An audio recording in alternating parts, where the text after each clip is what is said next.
Привет, привет! Что ж, после последнего видео, кто смотрел, тот в курсе, кто не смотрел, переходите, смотрите. Я выгрузился в районе Бергена. В тот же день, это был район обеда, мне прислали задание ехать пустым в направлении Осло. Я опять промониторил дороги, и 7-я дорога мне показалась лучше, чем 52-я. И я вновь отправился по 7-й дороге. Значит, двигался. План у меня был такой: пройти перевал и добраться до городка Гол, где развязка 52-7. По времени примерно мне впритык, конечно же, хватало. Но, в общем, я уже к подъезду к перевалу понял, что я не успею. И мне теперь главная была задача пересечь его. И в городке Гейло, все маршруты в описании, как всегда, я знал, что там можно остановиться. Там не грузовая стоянка, но такое местечко, где, в принципе, можно заехать. Подъем был хороший, сухой, так как я и спускался, я же его видел, поэтому, как бы, вот все взвесив за и против, я поехал по 7-й дороге. Плюс ко всему, что решало, это отсутствие трафика. И да, трафика не было на 7-й вообще, и поэтому я так же, как и в ту сторону, ехал посередине и ни о чем не парился. Единственное, что мне мешало, сильнющий ветер начался ближе к вечеру, то есть темнело где-то уже в 3:30, наверное, может быть в 4, уже стемнело. И вот, поднявшись на перевал, меня сопровождал жуткий ветер. Ехал я не быстро, километров 60. Ну и, в принципе, почти весь верх был хороший. Так как ветер дул по дороге, то переметов даже не было. И вот сложности начались уже на спуске. Снег начал идти стеной просто, что затрудняло, дорога закрыта. Круто. Я очень этому рад.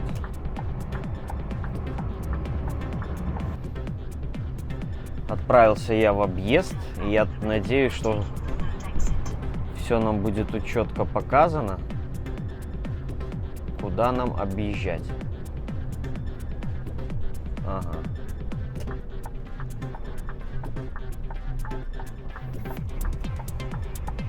Олимпикс решил поехать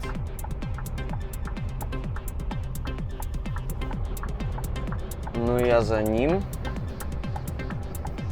Знаков я на этом кольце не видел каких-то, но вероятнее всего, что мы едем правильно.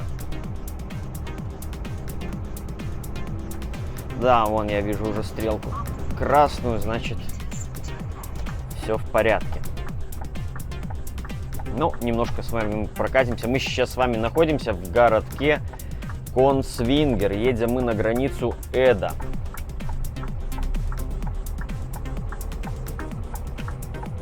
Так что видос будет 2 в 1 вам.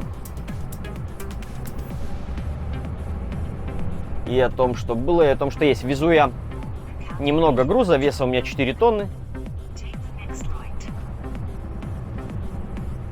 Поэтому налегке мы мчимся. И сегодня нужно еще успеть выгрузить одну точку. Спускаюсь я, да? Спускаюсь я.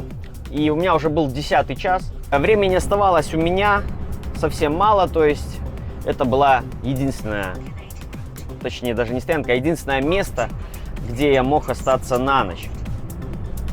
Ну, я туда зарулил. С первого раза у меня не получилось припарковаться, в общем. Я пошел на 2-й заход, и со 2-го раза я остановился там.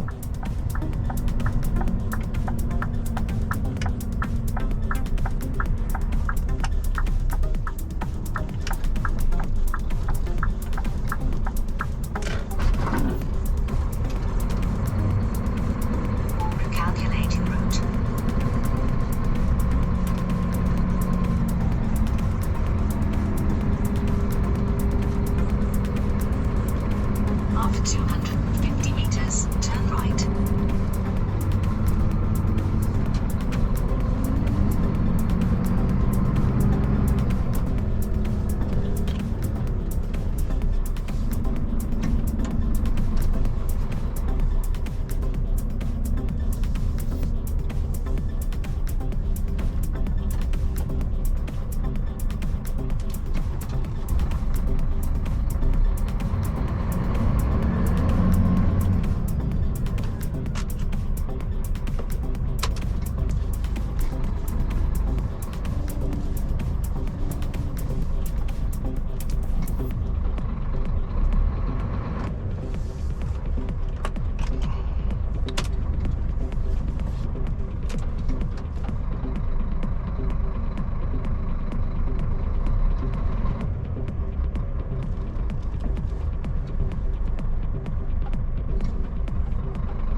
Все, я теперь только понимаю, куда у нас идет объезд. Мы сейчас выедем таким образом на Drive 16 kilometers. вторую дорогу.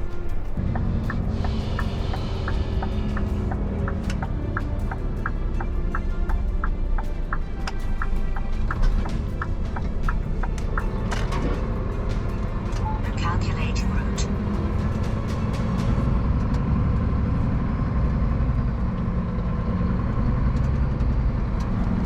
After 250 meters, turn right.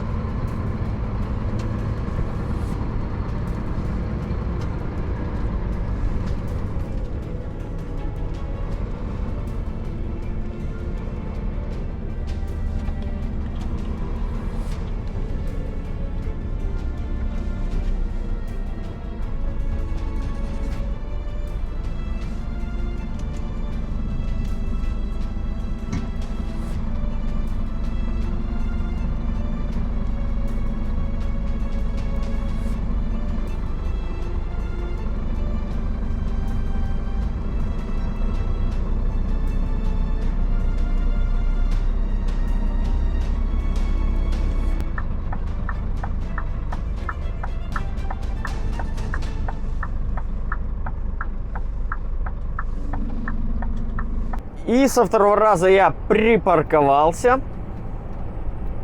И все, собственно, остался на ночлег. Наступило утро, темно. 6 было, сколько там? В 6:30, по-моему, я попытался выехать с этой стоянки, и у меня это не получилось.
Говно. Да, значит, побуксовал, и не смог я подняться к этому кольцу. И сразу что-то мне так не захотелось до конца ехать задом далеко. Я решил еще раз заехать на стоянку и попробовать со второго раза.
Говно.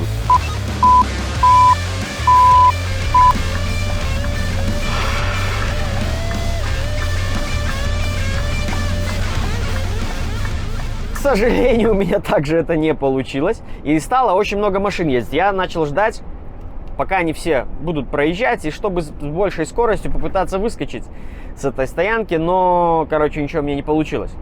И я уже выровнял тягач на дороге и пополз аккуратно назад. Сполз я полностью на равнину.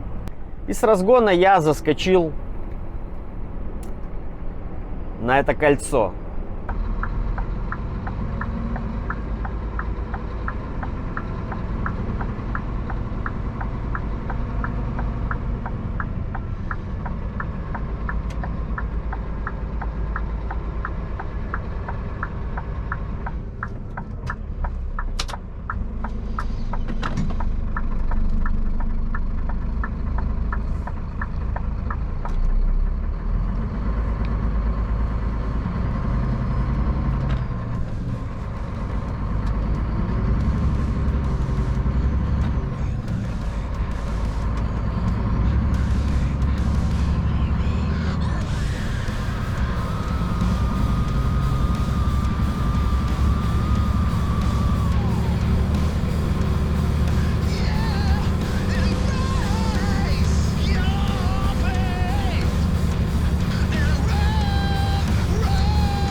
И немножко гололедик такой был, значит, по дороге, пока я не спустился, в общем.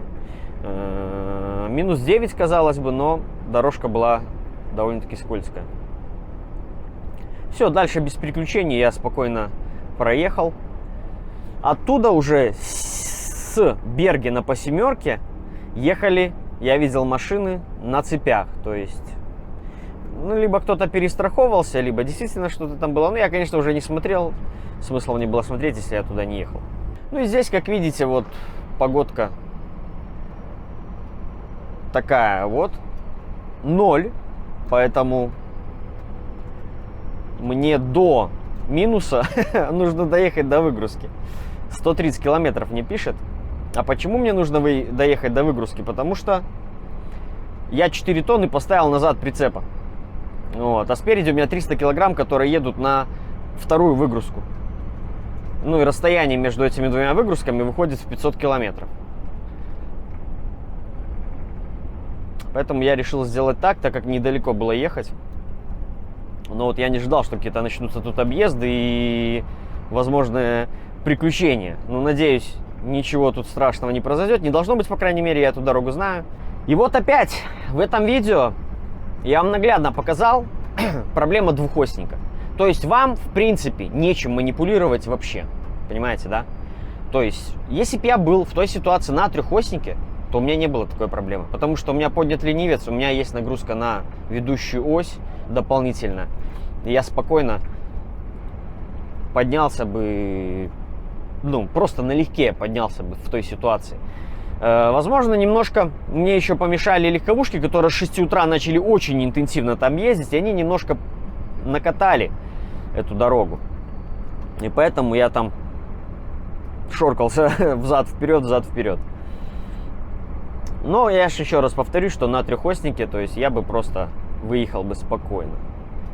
И также, когда я туда ехал, в Берген, я вам говорил, да, что у меня там проблемка возникла, я начал подбуксовывать. То же самое, мне нечем было манипулировать. То есть, а так бы я сделал бы разгрузку. Я бы даже не подымал бы ленивца, мне хватило бы зацепа, перекинуть немножко веса с ленивца на ведущую ось, и я также бы там спокойно заехал бы. Мне не нужно было ползти 15 км в час, вжавшись газ в пол с отключенной антипробуксовкой. Это выглядело со стороны все так жутковато, в общем. Вот. Ну, поднялся и поднялся. Я надеюсь, тягач уже готов. Трехосный, я имею в виду. Я сделаю, конечно же, весь обзор, там, все дела. И выйдет видео еще обзор базы, которое я очень долго снимал. И немножко там где-то, может, что-то не в попад будет. То есть, начало было в хорошую погоду, почти чуть ли не лето. Вот, начал я свой диалог с зимы, в общем. Ну, запоздалось, ну, как было, так было. То есть я решил сразу эти два видео выложить, чтобы сильно не отставать от реальности, которая сейчас происходит. И вот вам сейчас напомню, что у меня сейчас момент съемки видео 22 ноября. Марш-бросок на двухоснике. Доказательство всем, что на двухоснике в Норвегии и в целом в Скандинавии зимой делать нечего. Так что, друзья, берегите себя, всем удачи и пока.